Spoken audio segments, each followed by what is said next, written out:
Yesterday we learned about the parable of the previous Rebbe for the teachings of Chassidus, the two parables of coal and pearls. And we learned how the meaning of a pearl, the meaning of coal, is connected to where they come from. Pearls come from the ocean, and coals come deep within the soil. And in a similar way, there are worlds that are like the ocean in the sense that they don't feel their own identity as much as they feel the godliness that animates them. They feel more their source than they feel themselves. And pearls come from the ocean, as we'll see soon what that means. Versus coals come from within the earth, and the earth is just like our experience of the earth is that we come from the earth. Man was created. The word Adam means he comes from the Adama, from the earth, and yet man is separate from the earth. He's no longer attached to the earth. In fact, although he gets his sustenance from bread that comes from the earth, he feels himself to be a separate entity. In a similar way, there are worlds like ours where we feel our own identity first, and Hashem's truth and the fact that Hashem animates us is something a lot more distant from our perspective. So this will help us understand the two items of pearls and coals, and why the previous Rebbe places the weight of the analogy of Chassidus not to the pearls, but to the coals. Let's see. We're up to Eis Hey. Has been before the Kachu. Explanation of this in detail goes like this. Vina Pechem, Tzayna Rebbe Shnei Pratim, Hamir Mechamim, Ratzah Shav Shanem Hu. The Rebbe says that coals are compared to Chassidus because coals give light and they give warmth. Choim Nishum Nikr Malachayis Ve'er. Ein Mesif Tesis Tetefes Chodash Al Davar Atzmi. Elohim Grim Lakach Davar Atzmi HaKain Lefnikim Shavusa Yocham Chayim Meir. Warmth and light don't really add something new to any entity. The entity exists before it is illuminated, before it is animated, and what light and warmth do to something is they just give that entity life and warmth, but they don't make a significant physical addition to it. They merely animate it and illuminate what exists already. Light and warmth don't add something new, they merely animate and illuminate what is already there. In a similar way, this is an analogy for Chassidus. Chassidus in a Mesif Chasasham Shem Pratim Chodash Mater. Chassidus does not add, God forbid, any new details to the Torah. The Torah cannot be changed. Torah, you can't subtract from Torah. You can add to Torah. Before Chassidus came around, there was already 630 mitzvahs. Rather, there was a need when the world became colder and the world became darker, and not just slightly colder, not just the cold of Los Angeles, but the cold of Atlanta. Random example. And the world became darker. That's when there was that's when it became necessary for Gilish al-Chassidus v'chein v'erev yazu. That's when there need to be a new kind of revelation of life and warmth and light in our action. So warmth is a word that's we're exchanging for the word life. Where there is life, there is warmth. And so Chassidus doesn't add a new mitzvah. A lot of people who begin to study Chassidus, they get a false impression that Chassidus is Judaism minus. Really, Chassidus is Judaism plus. It's not adding something new to Yiddishkeit. It's adding light and warmth, but at the same time, it's not subtracting something. Because of the novelty what Chassidus does, people can make the mistake and think that there are some mitzvahs which aren't as important, some mitzvahs which are we focus on these, not the others. Mr. Blauner will show him who was responsible for creating the Chabad of the Valley headquarters, many other charitable institutions. When he was once talking to one of his grandchildren. He wasn't religious, but he was very devoted to the Rebbe and the Rebbe's institutions. So his grandson said, "Zaidi good Yontif." So he said, "What's the Yontif?" He says, "Shavuos." Shavuos is not part of the Ten Commandments. Now, Shavuos is the day we got the Ten Commandments. But he never heard of Shavuos because he knows there's 10 mitzvah campaigns that ever began. So this wasn't one of his. Only 10 mitzvah campaigns. So there are many mitzvahs besides the 10 mitzvah campaigns. So this isn't saying that you only have to keep 10 mitzvahs, not the others. The Rebbe chose these mitzvahs as critical that we need to share with other Jews first and foremost before others mitzvahs. And this will inspire the performance of all the 650 mitzvahs. But in general, Chassidus isn't about subtracting. It's about adding, and not adding anything new. Not adding something, another mitzvah. Not Chassidus has a 614th mitzvah. Rather, Chassidus adds light and warmth.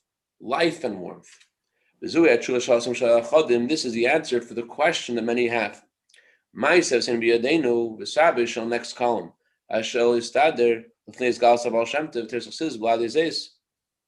People ask the question. We have tradition from our forefathers. And Maizedeh didn't learn Chassidus. Maizedeh was around before the Baal Shem Tov, and he survived without Chassidus.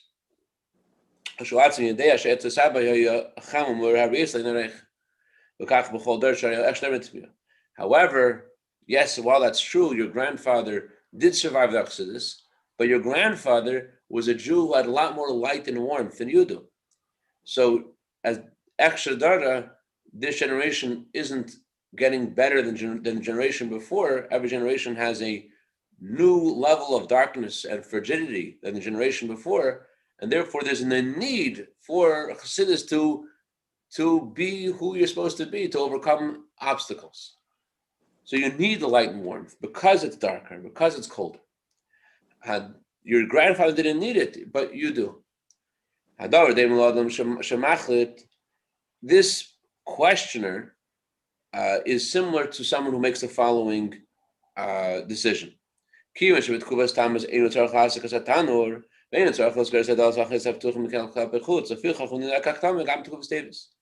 person may say, hey, in the summertime, in Tammuz time, I don't have to stoke the oven.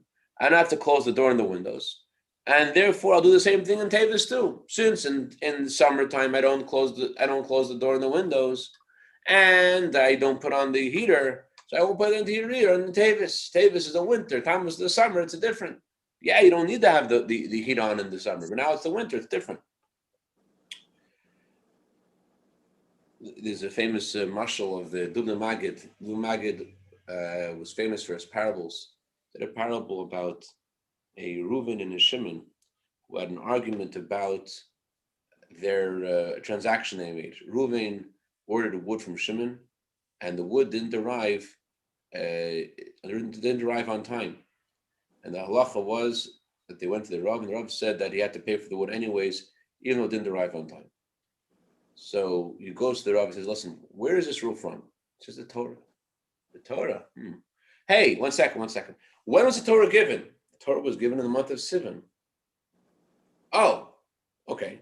Sivan is a lot warmer than the winter time, than Teves. So the rules of the Torah don't really apply to me because we had this transaction in the winter. I needed the wood earlier. There are things that make sense at a certain place at a certain time, and you have to realize when the circumstances change, there's a need for different things. So we need more warmth and more light because they were living in a darker time. I thought just because the rabbi's getting a commission.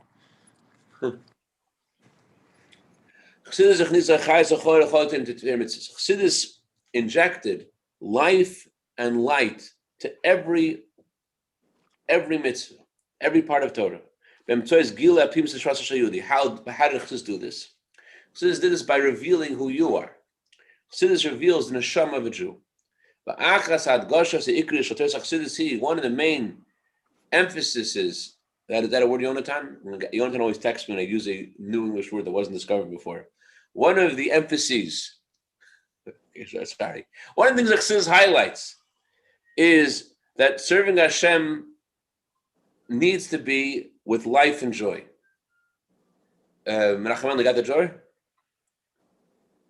One of the things that Chassidus emphasizes is that you have to serve Hashem with life and joy. Mitzad Sheni, Medgisha as Hakona Shebehedra. On the other hand, Chassidus also emphasizes how if there's no life and joy, how it's dangerous. And even when you weaken this life force, you need to have a little less chayas, a little less life force. Chassidus talks about the danger of frigidity and the word is not nonchalance. The word is apathy. Chassidus says that coldness is a sign of the opposite of life. So this highlights how much we have to have, not just serve Hashem, but how important it is to have life, not just to have life, not to weaken the life force. How the chayas, the vitality, the excitement in Yiddishkeit is key for all of Yiddishkeit. HaChayas aves Hashem l'chol liyas sedura b'as antil shel adam. Geshem shel l'chol bal chayim yesh chayas yesh af bal chayim shem gova yesh meshal adam. Aval chayas zu in b'as motivei einu yochel l'shadas ativei. Second, hold on. What happened? Chomer is laughing at me. Got someone sneezing like with their mic on. Okay, Baruch Hashem, they're big aves. All right. The chayas in serving Hashem could be in a limited, measured way, according to your nature. Just like every creature in the world has a different kind of life force. There are some animals which are warm-blooded animals, and there are some animals which even have a higher temperature naturally than people. But their life force is in sync with their nature. They cannot change their nature. Next page. What's unique about a Jew, what the virtue of a Jew is, not only is he warm and able to give warmth to another Jew, he also has the ability to give light to himself. What's the meaning of light? To look with his mind's eye. It says a wise man has his eyes in his head. What do you mean a wise man has his eyes in his head? Everyone has their eyes in their head. Says the Talmud. What's the meaning of it? It's explained in Tanya from the Zohar. The meaning of a wise man has his eyes in his head means that a wise man looks at the one who rests upon your head, on the Shekhinah. You don't just approach things the way that it is enjoyable for you and your surroundings. The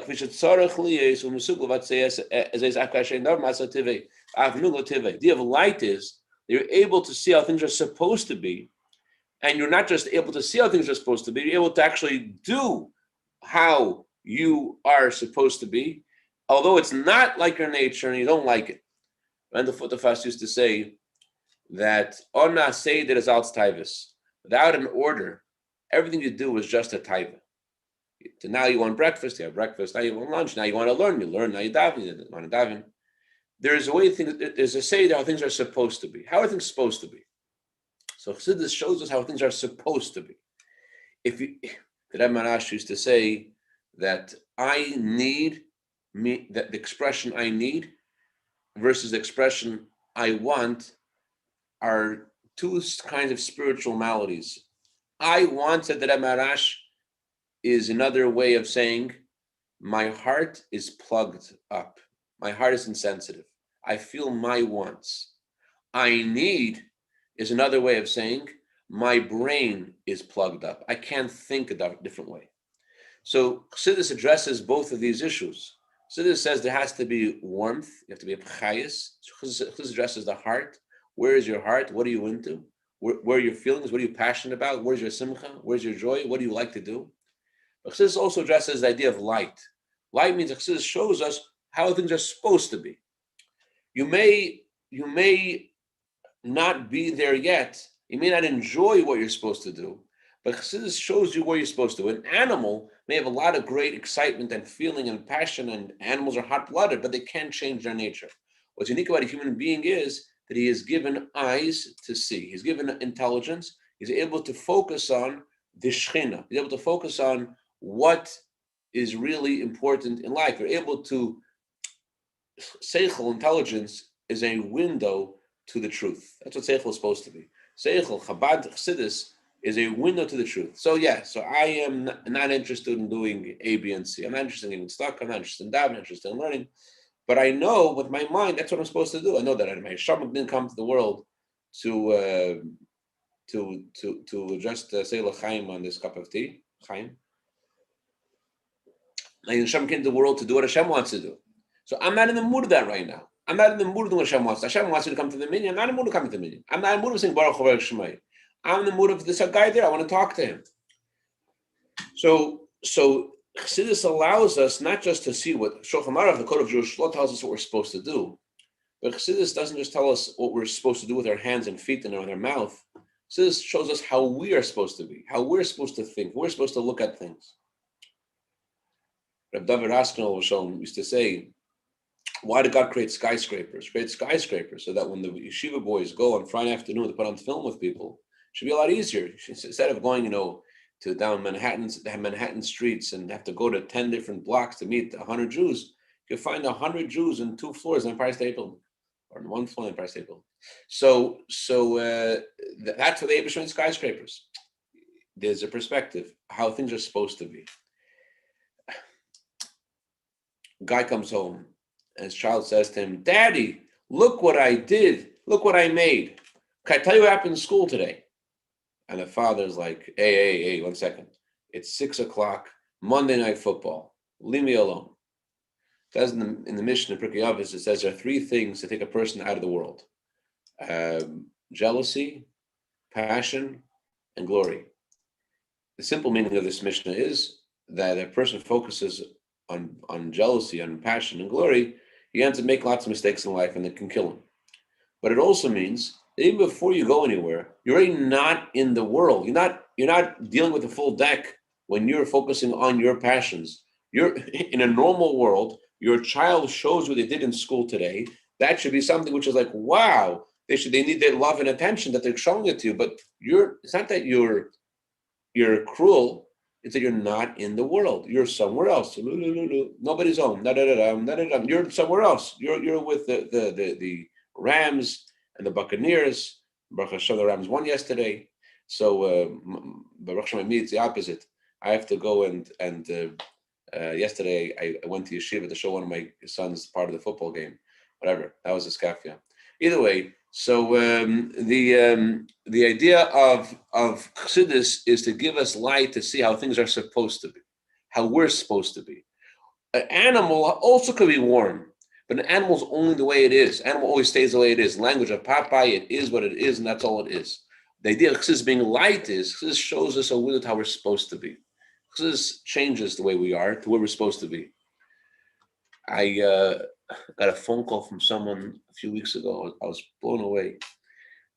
Basically, this elderly couple who aren't religious at all, they became friendly with a certain shliach, a certain emissary of the Rebbe, and this shliach made such an impression on them, they moved away from the town that they lived in, and they moved to some other elderly community, and they decided how they were so impressed and so appreciative what the shliach did for them.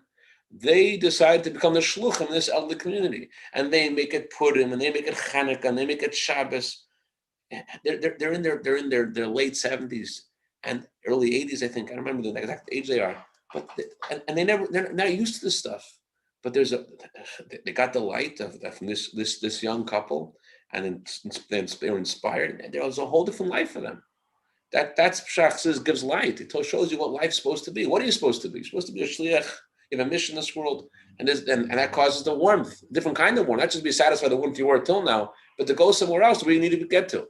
Okay, my rant is officially over. Let's go on further. The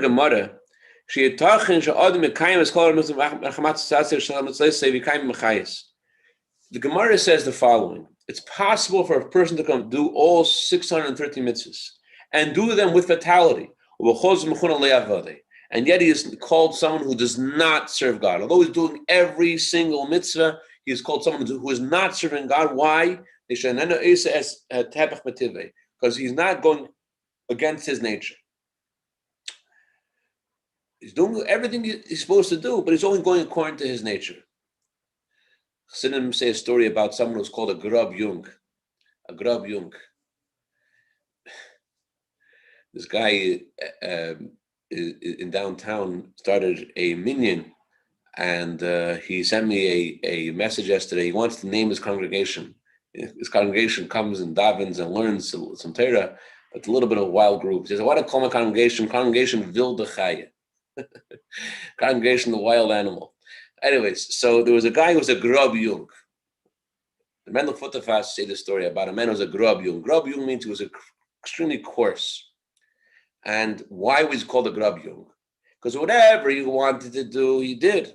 Whatever he didn't want to do, he clearly, explicitly would not do. But does that mean he didn't learn in daven? No, he learned and he davened and he gave tzedakah. But he was a Grub Jung. What's a Grub Jung? At least to emphasize. Whatever he wanted to do, he did. Whatever he didn't want to do, he didn't do. The guy lives his life. He comes for the heavenly court, and the heavenly court decides that he's going to go to downstairs to get a little bit clean so he can go into heaven, because after all, he's a Grub Jung. But then there's some kind of uproar in heaven because he's connected to a tzaddik, and the tzaddik is able to, through his prayers, to get him out of the lower place he was supposed to go to after some time or whatever, and he gets into Gan Eden. So Mendel Futterfass said there's 3 lessons from the story.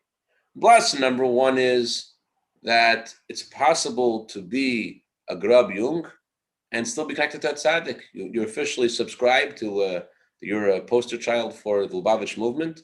You can still be a Grub Jung. Number 2, it's valuable. It's lucrative to be connected to a tzaddik. You see, this guy was able to leave hell because of that. I'm not saying it works for everybody, it doesn't work for him, but the Randolph said it's valuable. You should know it works. Being connected to a tzaddik, it brings you out of where you're supposed to be. And Itcha Groner used to say, what's the advantage of being a chassid? Bitch used to say, the advantage of being a chassid is dog tags. What's dog tags? The dog goes in the mud and gets dirty. But if it has dog tags, eventually someone brings it to its own and the owner hoses it down.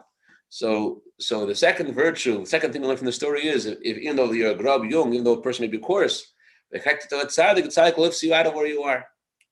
And the third lesson, Mendel said, is the most important lesson. What is a Grub Jung? A Grub Jung isn't someone who just doesn't learn and doesn't daven, doesn't get stuck on. A Grub Jung is, whatever I want to do, I do. Whatever I don't want to do, I clearly, explicitly won't do. Like someone asked the Rebbe once, what's the first step of serving Hashem? The Rebbe said the first step of serving Hashem is to do what you don't want to do and not to do what you want to do. And the guy asked the Rebbe, is that relevant to me? Doesn't sound like fun, right? The Rebbe said this is relevant to every single Jew. Okay, so it's possible to do all Torah mitzvahs and yet be called someone who does not serve Hashem, or as we're calling him, a Grub Jung. To do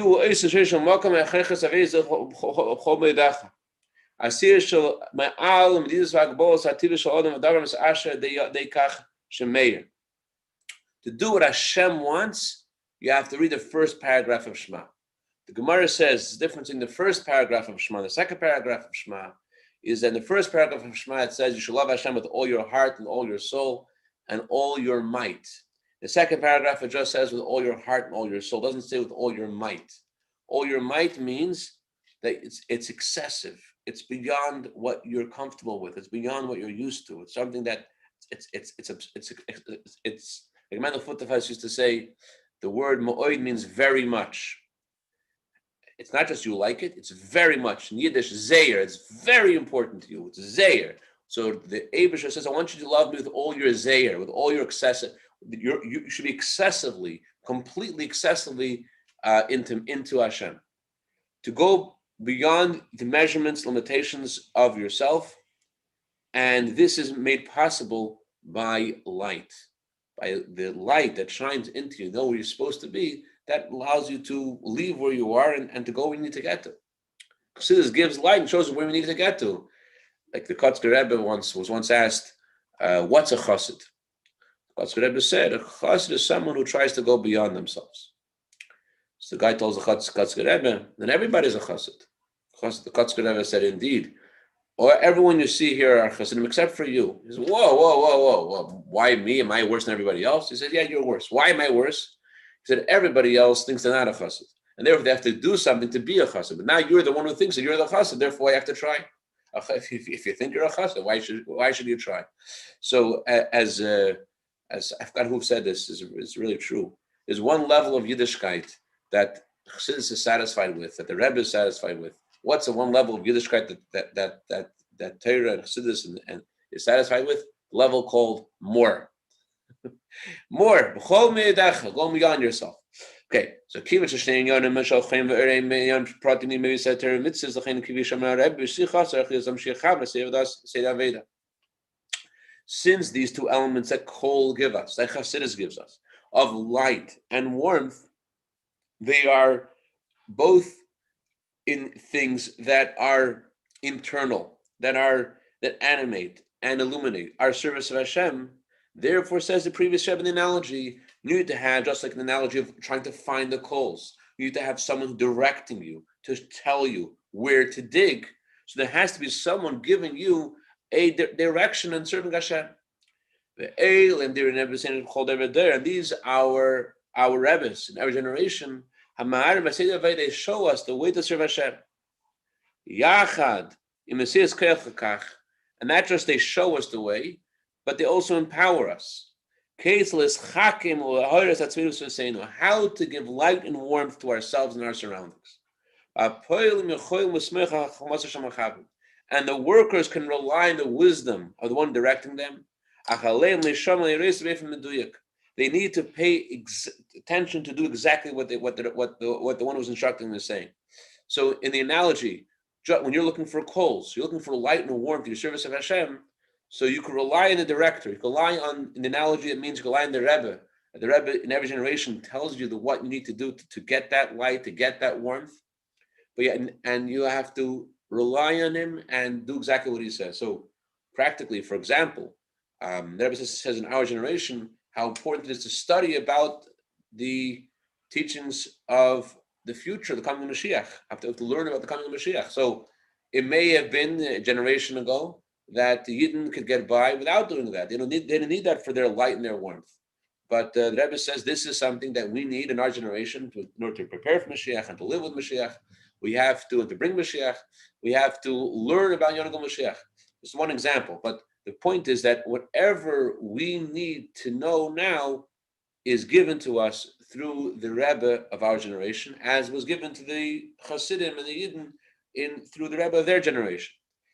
And that's how we get the light and the warmth, the coals that we need to overcome whatever obstacles Hashem sends our way and to get the job done and to win. So just to recap very briefly, Chassidus gives us warmth. What the meaning of warmth is that you don't just do Torah mitzvahs, but you do it with simcha, you do it with excitement. Chassidus cautions how important it is not to be missing that. That's why we always say l'chaim, by the way. What's l'chaim? What's l'chaim? Chaim, it should be alive, it should be lebedik. Chassidus isn't satisfied just you did it. Shouldn't be a grub yung. It should be lebedik. And Chassidus is light. Chassidus shows us where we need to be. And okay, that's basically what we did today. Any questions, comments, criticism, tomatoes, or cucumbers? All right. Reb Zev Kessler, God reward you for coming on time. I know you were very into the minion thing. Baruch Hashem, today we had a minion. I know you see there's 9 participants, but I'm also participating. Although actually I'm the guy. Second, so it doesn't count. Fine. All right. We'll bring someone else tomorrow. Great day, Reb Yonatan. Great day, Reb Zev. Great day, Dr. Resman. Great day, Reb Mendel. Great day, Reb Aryeh. Great day, Reb